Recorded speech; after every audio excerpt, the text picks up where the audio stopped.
الحمد لله رب العالمين، الصلاة والسلام على سيد الأنبياء والمرسلين.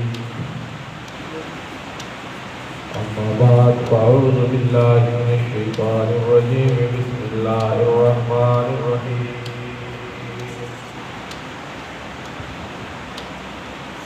يا أيها الذين آمنوا كتب عليكم الصيام كما كتب على الذين من قبلكم لعلكم تتقون. يا أيها الذين آمنوا صلوا عليه وسلموا تسليما. اللهم صل على محمد وآل محمد وأصحاب محمد فجاء محمد سراجا منيرا فصلوا عليه كثيرا كثيرا.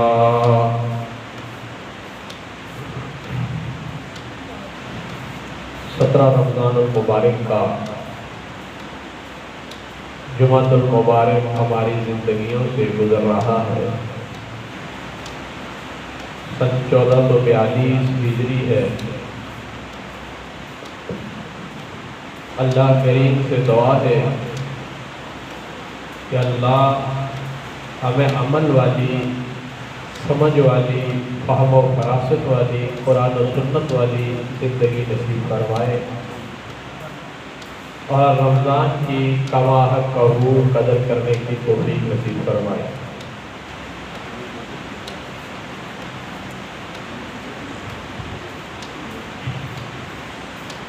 آج کا دن جیسے میں نے پہلے عرض کیا تھا کہ مناسبت جو ہے اور جو نسبت ہے اس مہینے کی،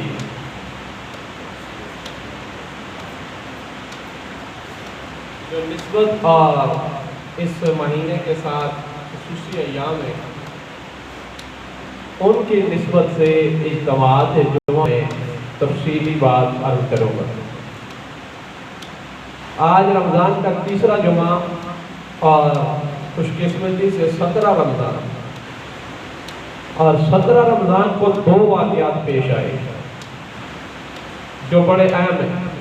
سب سے پہلے اسلام کا وہ معرکہ ہے جسے جنگ بدر کہتے ہیں، جو 17 رمضان المبارک کو سرزمین بدر پر پیش آئے. اور دوسرا عفیفہ کائنات طیبہ طاہرہ سیدہ حضرت ام المومنین حضرت عائشہ صدیقہ رضی اللہ تعالیٰ عنہ کا یوم وفات بھی 17 رمضان کو. اور ایک روایت میں رسول اللہ صلی اللہ علیہ وسلم کی صاحبزادی حضرت رقیہ کا انتقال بھی 17 رمضان کو ہوا ہے. بہرحال اسلام کی تو اتنی بڑی تاریخ ہے کہ ہر آدمی کا تذکرہ مشکل ہے. یہاں تو سارے پھول اور ہیرے ہیں، جس کا ذکر آپ کریں وہ ذکر خیر ہے، لیکن چند ایسے نمایاں افراد قوموں میں ہوتے ہیں کہ جن سے قوموں کی تقدیر بدلتی ہے. معرکہ بدر اسلام کا پہلا وہ معرکہ ہے جس نے کفر کی کمر توڑ کے رکھ دیا. میرے اور آپ کے آقا سرکار دو عالم صلی اللہ علیہ وسلم مکہ میں کافروں کے ظلم کا شکار ہوتے ہیں. سرزمین مکہ میں آپ کو کلمہ پڑھنے سے روکا جاتا ہے. سرزمین مکہ میں آپ کو اسلام کی دعوت سے روکا جاتا ہے. سرزمین مکہ میں بیت اللہ کے سائے میں نماز پڑھنے سے روکا جاتا ہے. حضور سرور قرآن صلی اللہ علیہ وسلم جس آدمی کو کلمہ پڑھاتے اس پر کافر قیامت توڑ دیتے. جو آدمی مسلمان ہوتا کافر اس پر تشدد کرتے، ظلم کرتے، بربریت کرتے اور اسے مار مار کر یہ کہلواتے کہ محمد کا دامن چھوڑ دو، محمد کا کلمہ چھوڑ دو، محمد کی دوستی چھوڑ دو، وہ کسی صورت بھی یہ برداشت نہ کرتے کہ لوگ محمد رسول اللہ کے ساتھ ہو جائیں، کلمے کی دعوت کے ساتھ ہو جائیں، دین کی نسبت کے ساتھ جڑ جائیں۔ کفار اس بات پر تشدد کرتے، لیکن اللہ کے نبی کو حکم ہے کہ آج مکہ میں صبر و استقامت کا دامن تھام کے رکھنا ہے۔ آپ نے مکہ میں صبر کا دامن نہیں چھوڑنا ہے۔ ان اللہ مع الصابرین، بے شک اللہ صبر والوں کے ساتھ ہے۔ اے محبوب خدا، آپ کو بیت اللہ میں نماز سے روکا جائے گا، آپ نے صبر کرنا ہے۔ بیت اللہ میں دوران نماز آپ پر اونٹ کی اجری پھینکی جائے گی، آپ نے صبر کرنا ہے۔ بیت اللہ میں آپ کے سامنے صدیق اکبر پر تشدد ہوگا، آپ نے صبر کرنا ہے۔ اور مکہ کی سرزمین پر آپ دیکھیں گے کہ آپ کے چاہنے والوں میں بلال کو انگاروں پہ لٹا کر اس کے جسم کو انگاروں کی آگ سے جلایا جاتا ہے، آپ نے صبر کرنا ہے۔ آپ دیکھیں گے کہ سرزمین مکہ میں جناب حضرت سمیہ رضی اللہ تعالیٰ عنہ کو اونٹ سے باندھا جاتا ہے، پھر ابو جہل اونٹ کو ادھر اور ادھر بھگاتا ہے، دو اونٹوں سے دو ٹانگیں باندھی ہوئی ہیں، مکے کا چوک ہے، اور یہ عمر میں ضعیف العمر عورت ہے، بوڑھی عورت ہے۔ ابو جہل نے اسے کہا، ایک ٹانگ ایک اونٹ سے باندھ دی، دوسری دوسرے سے باندھ دی، اور کہا تیرے پاس وقت ہے، دامن مصطفیٰ کو چھوڑ دے، پیغمبر کی نسبت کو چھوڑ دے، محمد کا کلمہ چھوڑ دے تو آج تیری جان بچ سکتی ہے۔ تو یہ بڑھیا کہتی ہے، ابو جہل یہ جان تو تیرے ہاتھ میں ہے، اگر تو جسم کے ٹکڑے کرنا چاہے تو جسم کے ٹکڑے کرنا آسان ہے، تیرے اونٹوں سے باندھی ہوئی ٹانگیں دو لخت تو ہو سکتی ہیں، لیکن پیغمبر کے دین کو دل سے نکال کر ٹکڑے کرنا یہ تیرے بس میں نہیں۔ ایسا تشدد، ایسا ظلم پیغمبر کے صحابہ پہ ہوتا رہا اور پیغمبر برداشت کرتے رہے، یہاں تک کہ صحابہ نے سوال کیا، متی نصر اللہ، اے اللہ کے حبیب، اللہ کی مدد کب آئے گی؟ اللہ کی مدد کب آئے گی؟ فرمایا اذا جاء نصر اللہ، اللہ کی مدد آ چکی ہے۔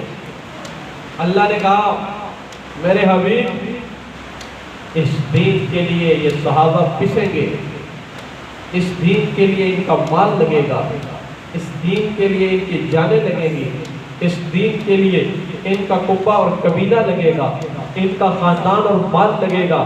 یا اللہ تو ان کو کیا عطا فرمائے گا؟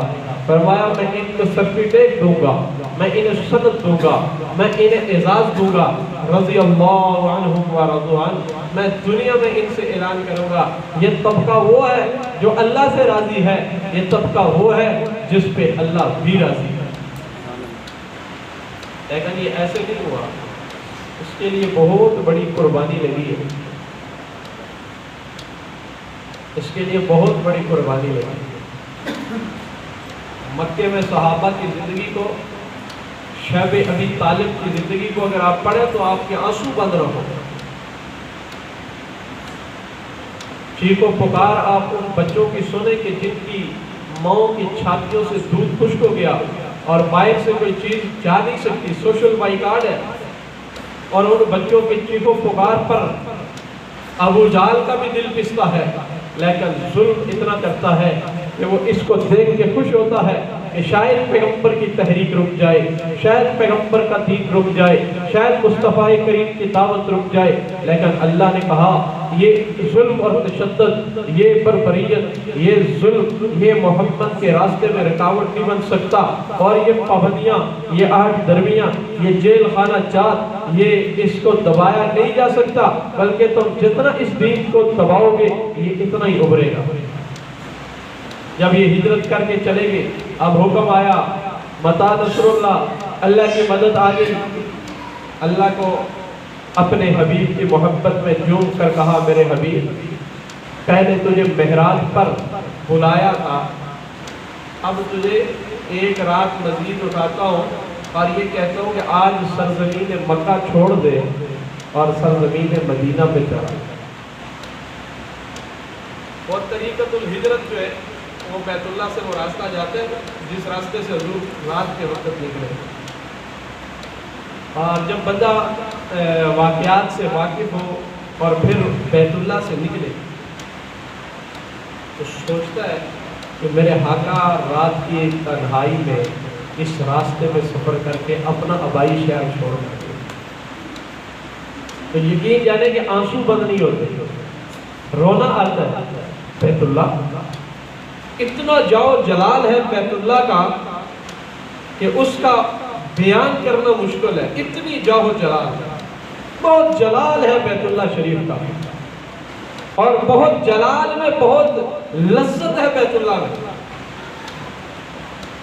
جب بندہ بیت اللہ شریف کے نزدیک جاتا ہے، خانہ کعبہ کے نزدیک جاتا ہے، تو اس کے دل پر عجیب انوارات اور تجلیات پڑتے ہیں، وہ کھینچتا ہے اپنی طرف۔ اور ہر حاجی، ہر طواف کرنے والے کی یہ کوشش ہوتی ہے کہ میں لپٹ جاؤں خانہ کعبہ کے ساتھ، اور لپٹ جاتے ہیں لوگ، ایسے لپٹ کے روتے ہیں کہ ان کی ہچکیاں بند ہو جاتی ہیں۔ اگرچہ پیچھے سے رش ہوتا ہے، بہت زیادہ ہجوم ہوتا ہے، لیکن ہر آدمی کو اللہ موقع دیتا ہے، بوڑھا ہو جوان ہو، وہ کسی نہ کسی طریقے سے بیت اللہ کے خانہ کعبہ کے ساتھ جا کر لگ جاتا ہے۔ اور جب وہ خانہ کعبہ کے ساتھ لگتا ہے تو اس کے دل کے اندر کے سارے بوجھ نکل جاتے ہیں، وہ ایسے بالکل ہلکا پھلکا ہو جاتا ہے جس طرح وہ اب غموں سے خالی ہو گئی۔ ایسی عجیب انوارات ہیں وہاں، تجلیات ہیں۔ اور جب پہلی نظر پڑتی ہے، اللہ کا حکم ہے کہ آپ جو دعا مانگیں گے اللہ آپ کی دعا کو مانگے۔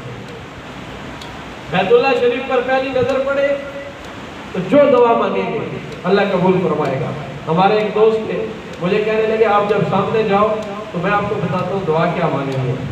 بتاؤ، فرمایا یہ دعا مانگنی ہے کہ یا اللہ میں آپ سے یہ دعا مانگتا ہوں کہ اب جو دعا یہاں پہ مانگوں وہ ساری قبول کر دے گا۔ یار تو نے بڑا قیمتی نسخہ بتا دیا، بھئی یہ دعا قبول کروا لو کہ یا اللہ جو دعائیں یہاں مانگو وہ ساری قبول کر لے۔ فرمایا اللہ ساری قبول کر، اللہ ساری قبول فرمائے، کیونکہ اللہ کا وعدہ ہے اللہ قبول کرتا ہے۔ بہرحال یہ منظر، یہ واقعات اور وہ انوارات چھوڑ کر جانا یہ کوئی آسان نہیں۔ آپ تشریف لے گئے، بڑا طویل سفر ہے، مدینہ شریف پہنچے تو اہلِ مدینہ نے، انصار نے اپنے دل کے اندر سے خلوص پیش کیا، اور ایسا خلوص پیش کیا کہ اس کی مثال نہیں ہے۔ خوب محبت دی، اور ایسی محبت کہ انصار نے کہا کہ جو ان لوگوں کی بیویاں رہ گئی، ہمارے نکاح میں 2 بیویاں ہیں، ہم ایک کو طلاق دیتے ہیں، ہمارا دوسرا مہاجر بھائی اس سے نکاح کر رہا ہے، ایسی مثال کوئی دے سکتے ہیں؟ یہ پیغمبر کے صحابہ نے شاندار مثال قائم کی۔ اب وہاں جب یہ پہنچے تو ان کو پھر بھی تکلیف تھی، جو پیچھے والے جن کو تکلیف ہوتی ہے ان کو ہوتی ہے، وہ ختم نہیں ہوتی۔ اب ان کو تکلیف پھر بھی ہے۔ جو حضرات درس میں بیٹھتے ہیں انہوں نے پورا واقعہ سنا ہے، شہدائے بدر قرآن کی روشنی میں۔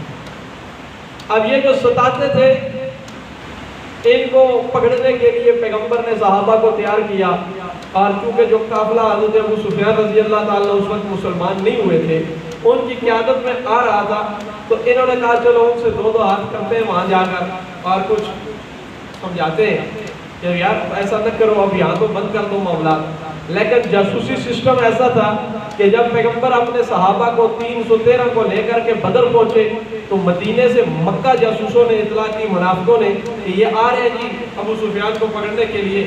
تو انہوں نے ابو سفیان کو دوسرے راستے سے نکال دیا۔ 1000 کا لشکر جرار جو ان کا تھا، جس کے پاس تیر بھی تھے، تلواریں بھی تھے، سب کچھ تھا، وہ ادھر سے دوڑتا ہوا آیا اور پیغمبر صلی اللہ علیہ وسلم کے مقابلے میں کھڑا ہوا۔ اب یہ اس تیاری میں بھی نہیں تھے، پیغمبر نے سر سجدے میں رکھا۔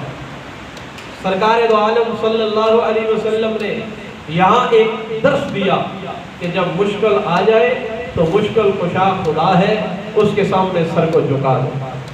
اب یہ مشکل آ گئی، یار ہم تو 1000 آئے، 313 آئے اور وہ 1000 آ گئے، اب 1 کا مقابلہ 3 سے زیادہ ہے نا، اور ان کے پاس اسلحہ بھی نہیں، وہ اسلحے سے لیس ہے، کھانا پینا، ناچنے والی، حوصلہ بڑھانے والی پورا سسٹم ہے ان کے پاس۔ تو سرکار دو عالم نے سجدے میں سر رکھا۔ بدر کی گرمی، یہاں کی گرمی کا اس کے ساتھ موازنہ نہیں کیا جا سکتا۔ بدر کی گرمی اتنی زیادہ ہے کہ آج کل اے سی والی گاڑی سے بندہ جب باہر نکلتا ہے تو لو چلتی ہے، ایسے دھپڑ لگتی ہے نا جیسے کسی نے منہ پہ دھپڑ ماری ہے، ایسے اتنی شدید گرمی ہے بدر میں۔ اب چٹیل پہاڑ ہے، کوئی سائے والا درخت بھی نہیں ہے، کچھ بھی نہیں ہے۔ سرکار دو عالم صلی اللہ علیہ وسلم تشریف لائے، سفر کر کے، طویل سفر کر کے آئے، اور صحابہ اکرام نے ایک جھوپڑی بنائی، عریش سائے کی جگہ بنائی کہ سرکار دو عالم وہاں پہ آرام فرمائے۔ آج وہاں مسجد عریش قائم ہے، بہت زبردست مسجد ہے، اور آنے والے لوگ جو بدر زیارت کے لیے آتے ہیں تو اہلیان بدر انہیں جوس بھی پلاتے ہیں، کھجوریں بھی پلاتے ہیں، پانی بھی پلاتے ہیں، وہاں وقت تقسیم ہوتی رہتی ہے یہ چیزیں آنے والے زائرین کو دی جاتی ہے۔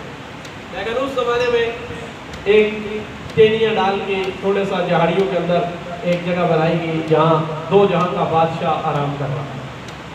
پھر مارکا شروع ہوا تو اللہ نے تسلی دی، فرمایا میرے حبیب آپ کے لیے ہم 1000 فرشتہ بھیجیں گے، 1000 فرشتہ آپ کی مدد و نصرت کے لیے اللہ بھیج رہا ہے، اور اگر ضرورت پڑی تو پھر ہم اس کی تعداد 5000 کر دیں گے، لیکن آپ کو کوئی کافر شکست نہیں دے گا انشاءاللہ۔